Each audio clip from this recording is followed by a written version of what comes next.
Baie welkom aan almal. Dis lekker om julle te sien.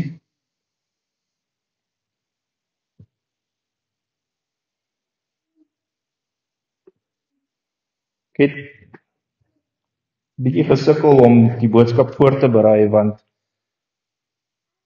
dankbaarheid daar's verskillende maniere om na dankbaarheid te kyk. Daar's verskillende maniere om opinie te vorm oor dankbaarheid. En het reeds oor dankbaarheid gepraat, 'n boodskap gehad oor dankbaarheid laasweek. Dit was vir my 'n uitdaging persoonlik om iets anders te gee oor dankbaarheid. So vandag het ek vir julle voorberei oorvloedige dankbaarheid. Voor ons afskop met die skrif, ek gaan 'n redelike lang skrif lees. Ek wil net 'n vinnige storie vertel. So is in hierdie arm area, klein kerkie, so hulle sukkel finansiëel. So hulle het altyd wat hulle na die diens doen vir die sonnaskool, hulle wat altyd 'n koekie blik en dan deel hulle vir elke kind 'n koekie uit. En hulle skraap altyd geld saam om nou vir hierdie kinders maar net ietsie te gee in hierdie area waar hulle swaar kry. Nou hierdie dominee, hy sien die koekies word elke Sondag minder. En hoe meer die weke aangaan, hoe meer hy dit volmaak, hoe meer moet hy vir geld skraap. So nou besluit hy, hy gaan die sonnaskool aanbied vir die week. Hy vat die kinders en hy besluit, ek gaan oor die 10 gebooie praat. En hy fokus baie spesifiek op, jy mag nie steel nie.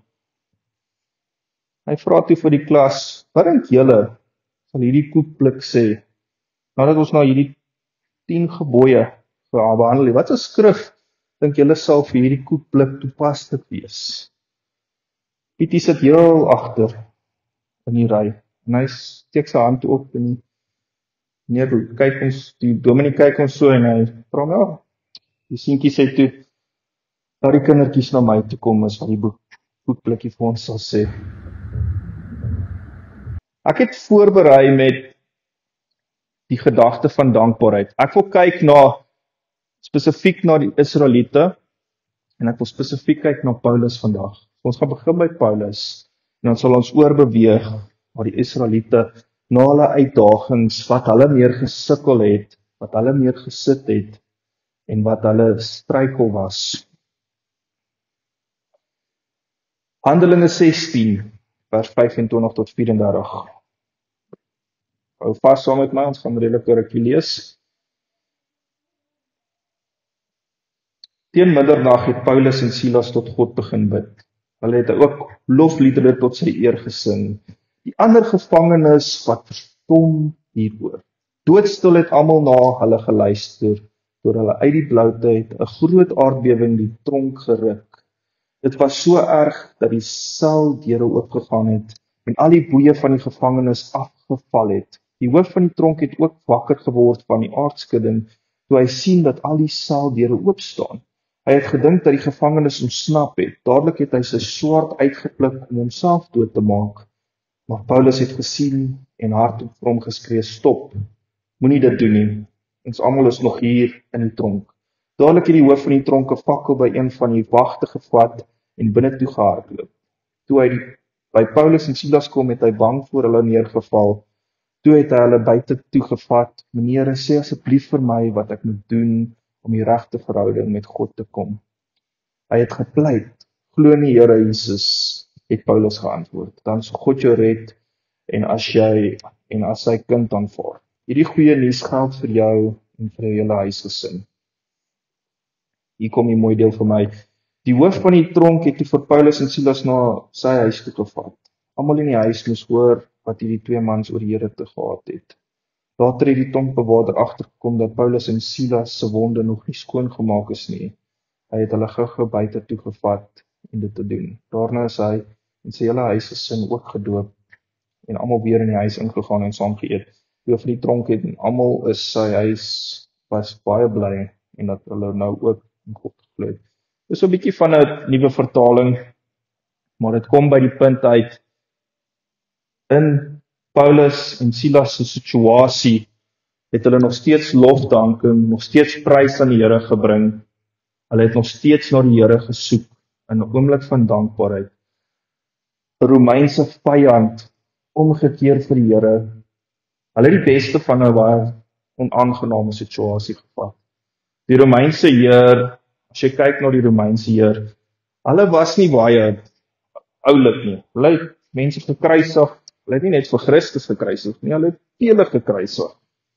Hulle het maniere gebruik van uittarting. Hulle het die manier hoe die Romeinse heers was baie lelik, baie onaangenaam, baie kras, baie vernederend teenoor hulle vyand. Vandag wil ek kyk na dankbaarheid in ons situasie, hoe ons in oorvloedige dankbaarheid kan beweeg, hoe ons dankbaarheid deel van ons lewens kan maak en 'n ander manier hê van hoe om oor dit te dink.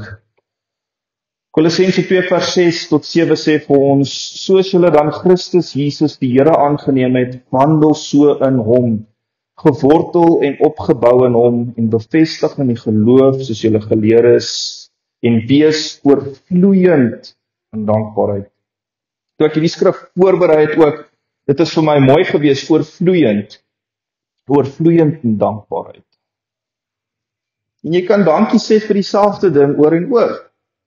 Oorvloeiend, borrel oor van daai oorvloeiende dankbaarheid.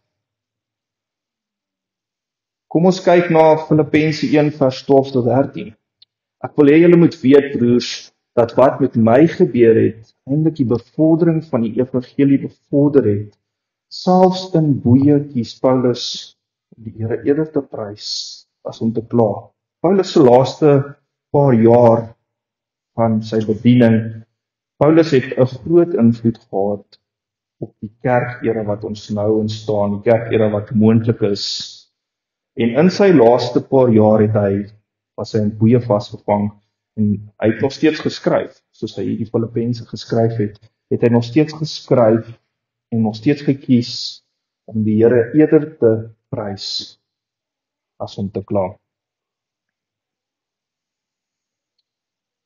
Gaan ek nog so 'n paar skrifte vanaand lees. Jeremia 17 vers 7 tot 8. Geseënd is die man wat op die Here vertrou. Hy is soos 'n boom wat by water geplant is en sy wortels uitstuur by die stroom. Ons moet 'n stabiele lewe in die Here kry. Ons moet 'n gefestigde rigting in die Here kry. En daarmee aktiveer die Here daai dankbaarheid. Die Heilige Gees is so belangrik in ons lewens. Die toepassing van die Heilige Gees, die soektog na die Here. Dit moet 'n soektog raak in ons harte om die Here nader te trek. Ons as mens het 'n natuur. Ons as mens het 'n natuur om verkeerd te doen. Dis wat ons in gevang is. Ons is gevang in sonde. Ons natuur, en ons gaan nou by die natuur kom van die mens en hoe die mens deur al die jare nog dieselfde natuur het. Eksodus 16 vers 2 tot 3 sê vir ons, so ons gaan nou begin oorbeweeg na die woestyn toe. So as ons kyk na die hele, ek gaan nie te veel in details gaan nie, maar die Israeliete was in slawerny gevang. Hulle was letterlik slawe in Egipte. So hoe hulle daar opgeëindig het, as jy gaan lees in die begin van die boeke, so wanneer Josef in beheer kom, het hy die Israeliete in die volk in Egipte ingelei. En toe, die skrif sê dit ook so eenvoudig soos dit, dat Josef was toe oorlede, en toe hy oorlede was, het hulle vergeet van Josef, en toe het hulle een van die farao's, een van die leiers in die Egiptiese tyd, het toe besluit, die mense raak te veel. Kom ons het hulle onder verdrukking, en dis hoe die Israeliete toe opgeëindig het in slawerny. Baie aangenaam, dink jy dis lekker om te werk, en jy kry niks vir jou harde werk nie, en letterlik met 'n sweep geslaan te word. So ons gaan kyk, Deuteronomium 8 vers 2. En jy moet dink aan die hele pad wat die Here jou God na al 40 jaar in die woestyn laat trek, om jou te verneder en te beproef, om te weet wat in jou hart is. Die woestyn was 'n plek van dankbaarheid. Die Here wou hulle dankbaarheid leer. En ons gaan nou daarby uitkom hoekom die Here hulle dankbaarheid wil geleer het en hoekom hulle in daai situasie vasgevang was. Ons gaan gou vinnig weer by 'n ander koekieblik kom. So, dis 'n ma en 'n seun en hy steel die koekies in die kombuis.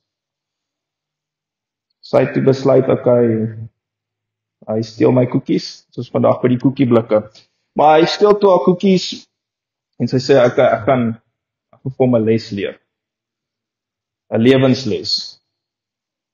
Sy het ook toe vir hom geleer van die 10 gebooie. En sy vra hom toe, en Blaitie is klein man, en hy lewe in 'n streng huis.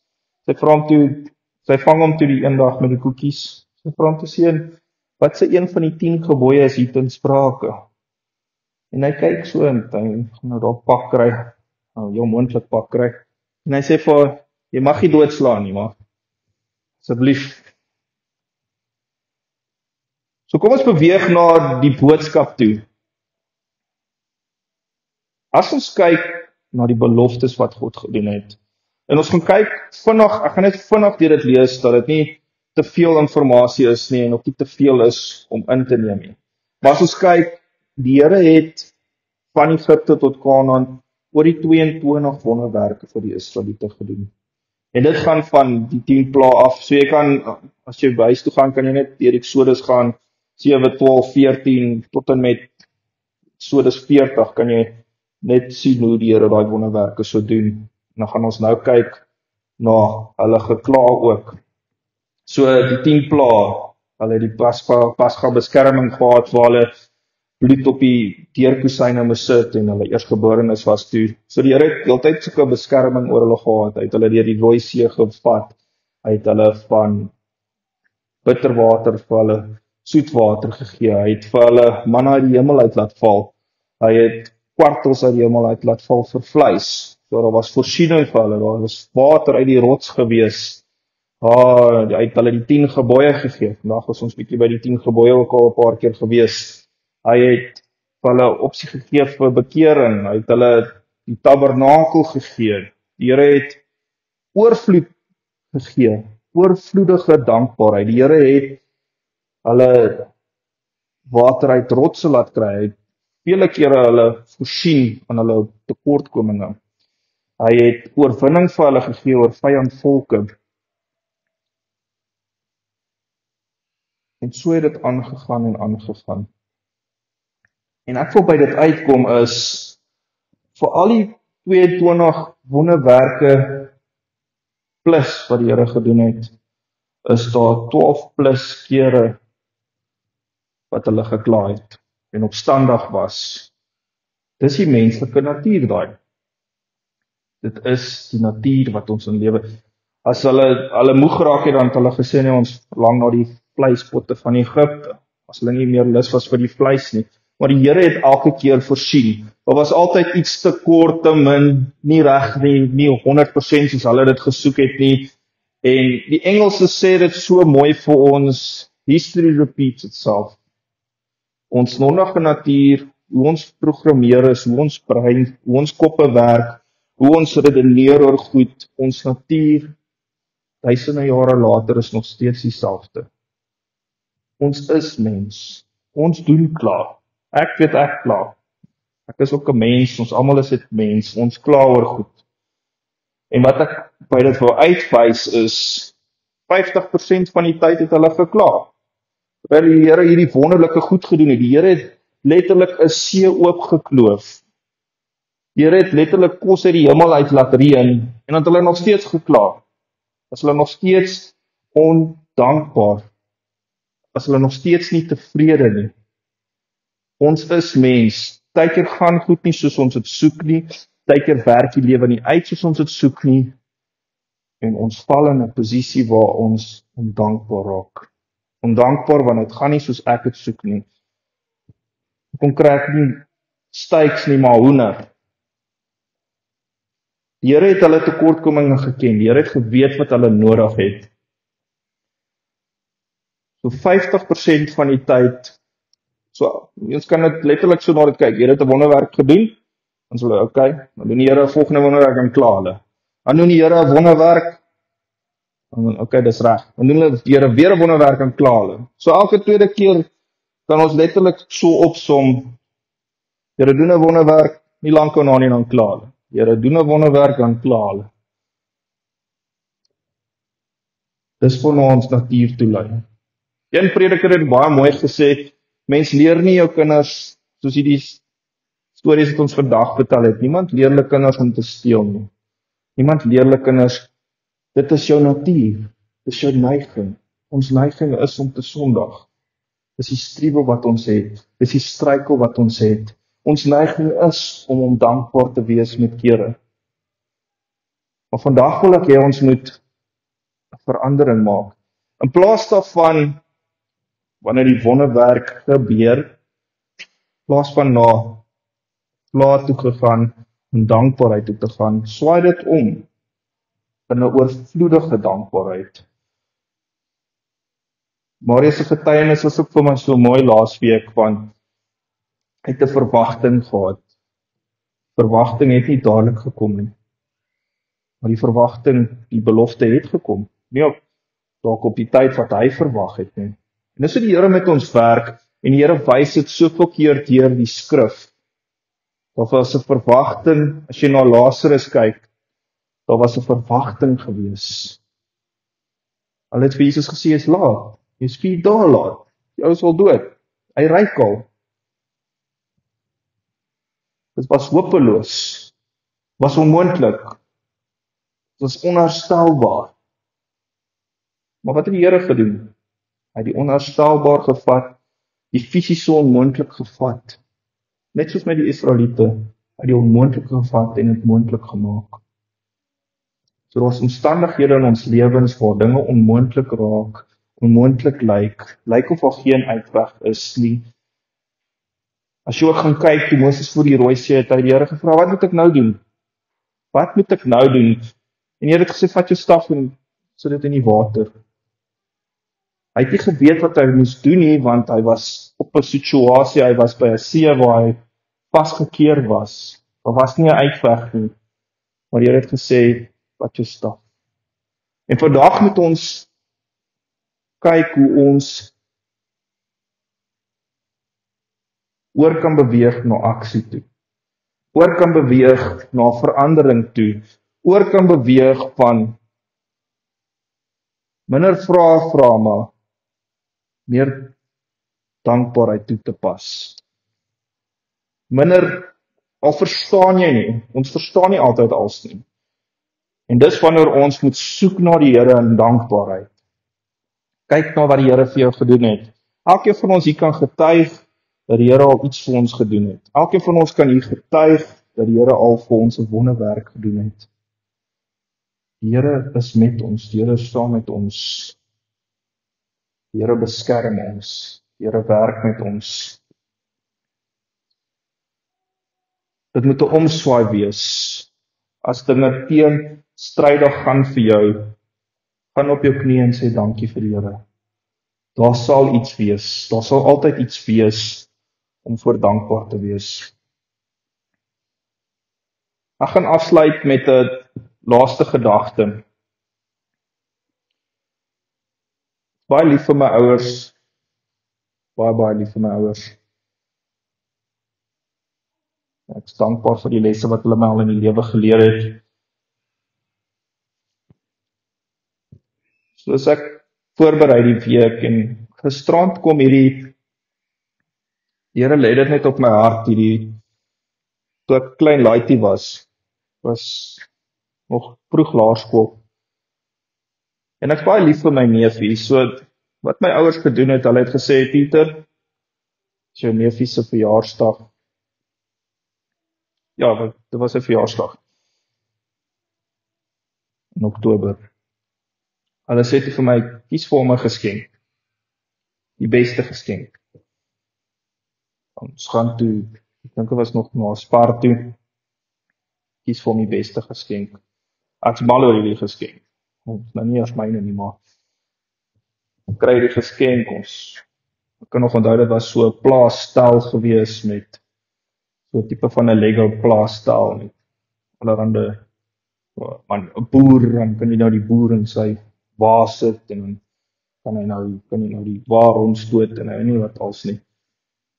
En ek kies toe, ek is eintlik mal oor hierdie speelding, maar gaan hy van my neefie se verjaarsdag.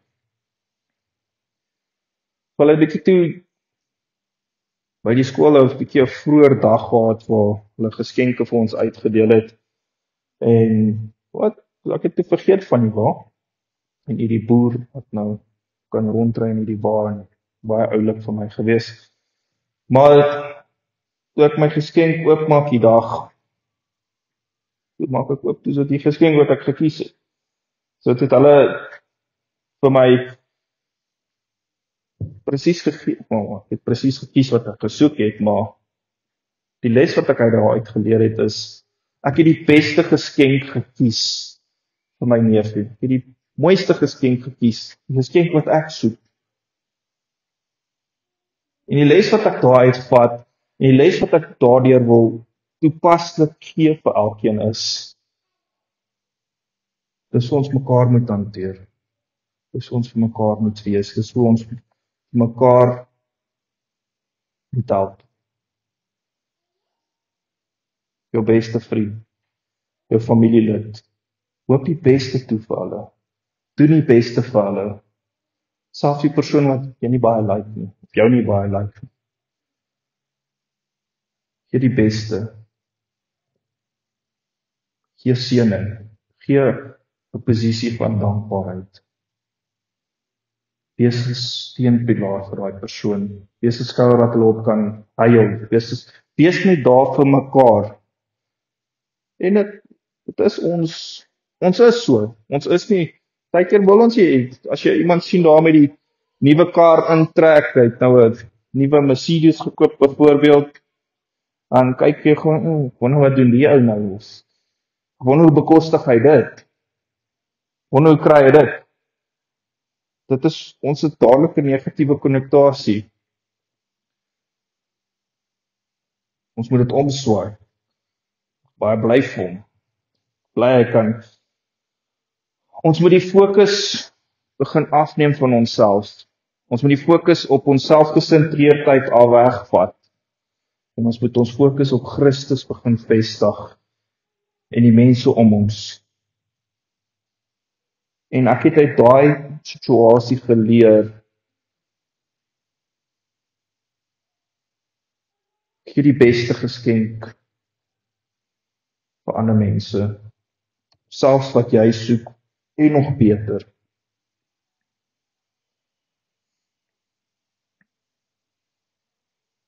Ons gaan afsluit met 'n geestelike les. God was altyd getrou.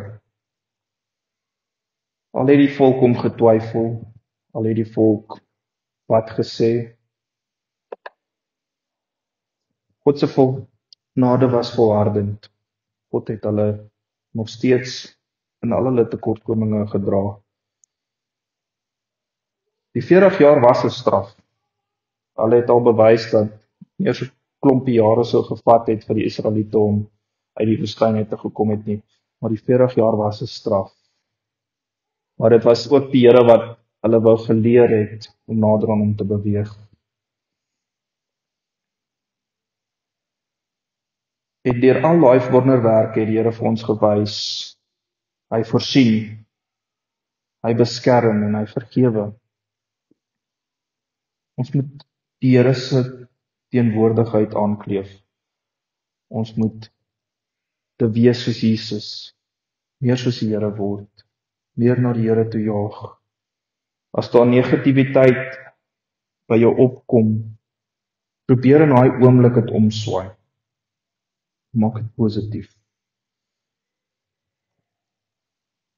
Die beste manier om dit te beskryf is, as jy laat is vir werk, of is daai tipiese dag wat alles net verkeerd loop. Jy verslaap, dan raak jy wakker, dan kry jy nie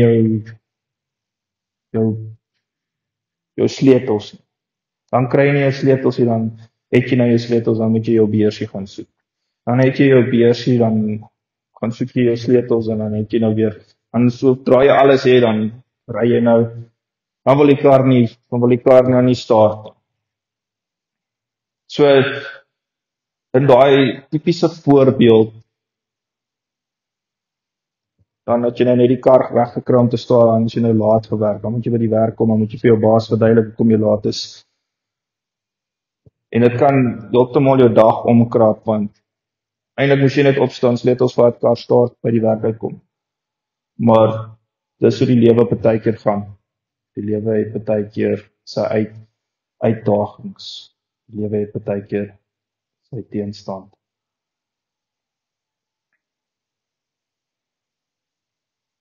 Vandag wil ek julle motiveer. Kom ons soek die Here in alles wat ons doen. As jy die oggend laat is,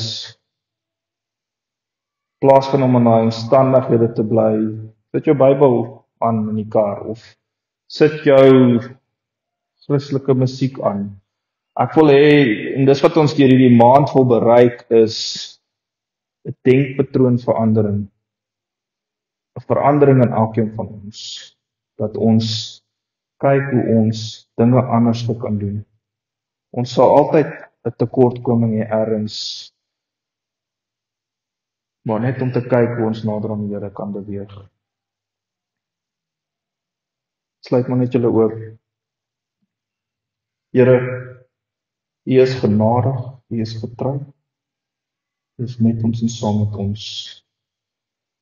Leer ons om altyd deur U te soek in die skrif. Leer ons om altyd deur dankbaarheid toe te pas.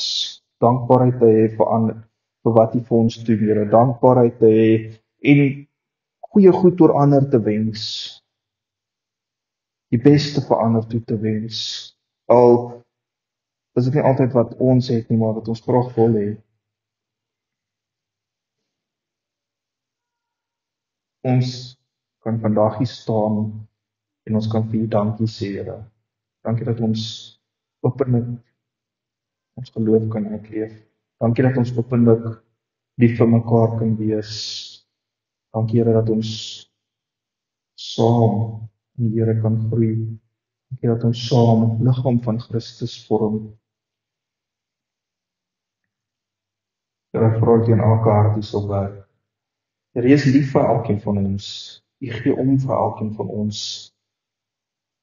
Elkeen van ons het 'n spesiale plek in U hart, Here. Help ons om net nader en dieper in U hart te groei. Dis my gebed in Jesus naam.